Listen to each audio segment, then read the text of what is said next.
Kevin and Nicole with you on SportsCenter. NFL free agency began 4 p.m. Eastern time, and there are still a number of players who need homes, like Jameis Winston, free agent after his history-making 30 touchdown, 30 interception season with Tampa Bay. Of course, we all know the direction in which Tampa is moving now.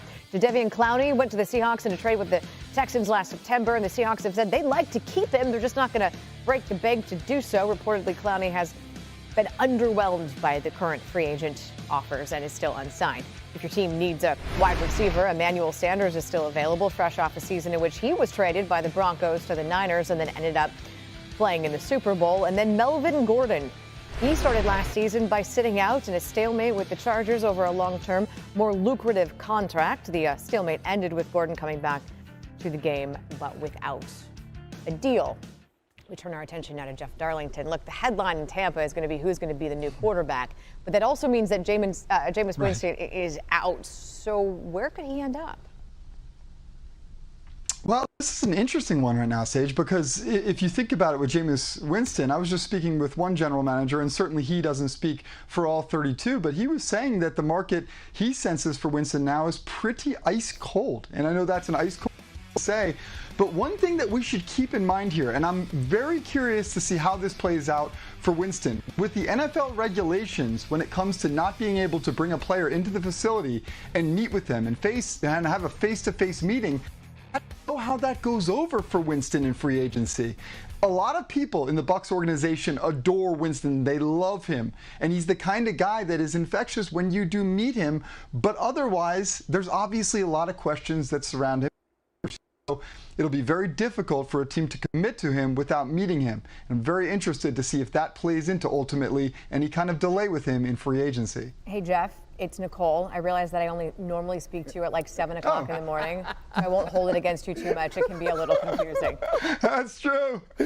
You are forgiven. I can't see you, though. Okay, all right. You are forgiven.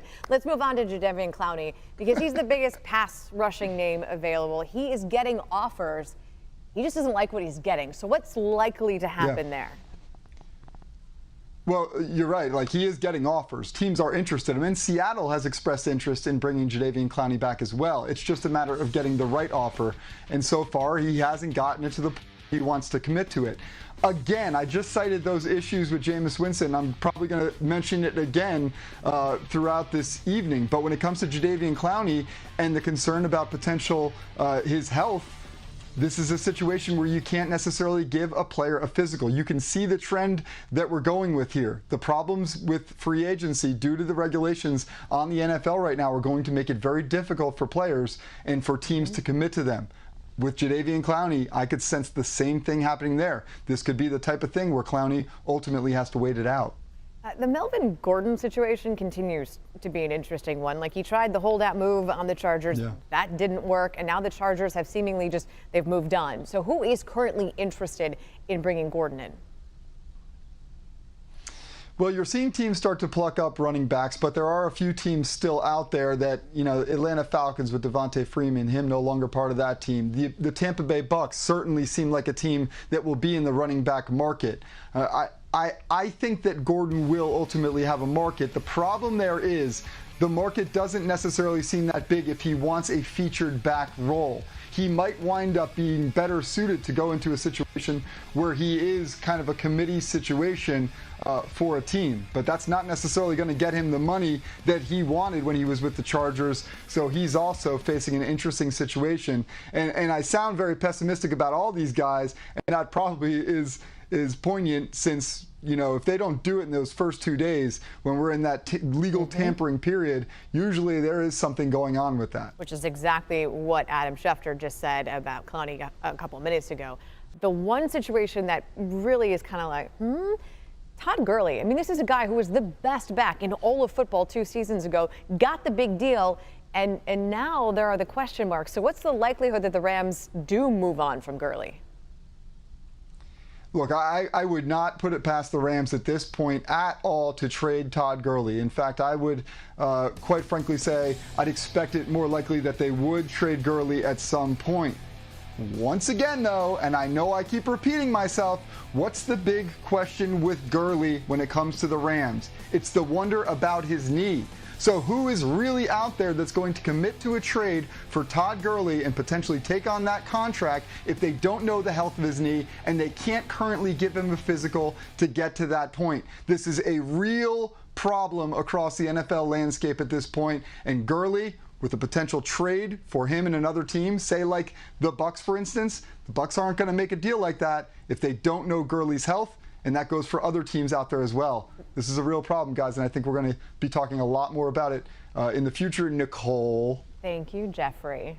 Friday is a big day, though, because that is the day that Gurley could have $7.5 million paid to him as his roster bonus. It's also the day that his $5.5 million fully guaranteed money is due. See ya. Nice to meet you. See you. A day after the Brooklyn Nets announced that 4 players had tested positive for the coronavirus, and Kevin Durant said he was one of them, the Lakers underwent testing this morning, according to ESPN's Dave McMenamin. The Lakers played the Nets in their last game on March 10th before the NBA suspended play last week. Now, Lakers players arrived at the test site and never left their cars during the procedure, as the testing took a matter of minutes. It was a players-only test and not given to the coaches or support staff. A Lakers spokesperson would not comment on the testing, citing privacy rules. Senior NBA insider Adrian Wojnarowski joining us now on SportsCenter. Woj, how are teams across the league handling testing right now? Kevin, it's interesting because teams, in a perfect world right now, they would like for their players to stay in the cities they play in, stay connected to the environment around the team facility. But with such a long hiatus, they've worked with the Players Association, and there are ways for them, as long as they keep in touch with the team, to travel back to their hometowns, to visit family in different parts of the country. But the concern there is that if a player did show symptoms of the coronavirus outside of, his team's community, then becomes difficult for the team to administer help to them, to get them a test, to have their doctors look after them, because you can't then physically move that player from traveling. And so those are all complications to what's going on right now. Again, teams are hoping they can keep players for as long as they can and as often as they can in the cities where they play. Okay, as uncertainty has become the new norm for all of us, how about the contingency plans? What are being discussed within the league right now?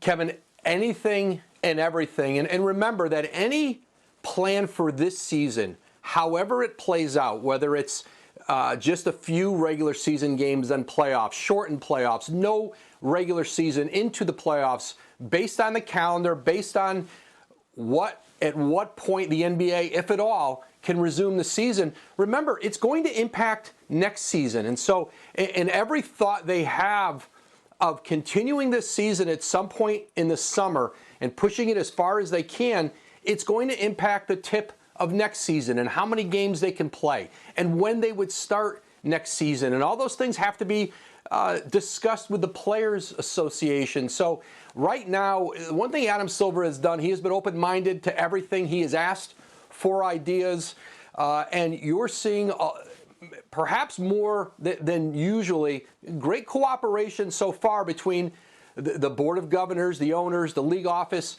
and the Players Association, because the one thing they all agree on is they don't want to lose this season. They want to find a way to salvage something of it. And now more than ever, we need to see people come together. And so far, 7 players are known to have tested positive for the COVID-19 virus. Woj, thank you. Coming up at 7 Eastern, continuing coverage of the coronavirus impact on the NBA. Stand by for an interview with Commissioner Adam Silver live with the Jump's Rachel Nichols. Also ahead, the NFC South quarterback shakeup. You got Tom Brady going to Tampa Bay, Teddy Bridgewater heading to the Panthers. We're going to rank the 4 starting quarterbacks in that division, plus the Bears and their brewing quarterback battle. Does the trade for Nick Foles mean for Mitchell Trubisky's future? It's ahead on SportsCenter.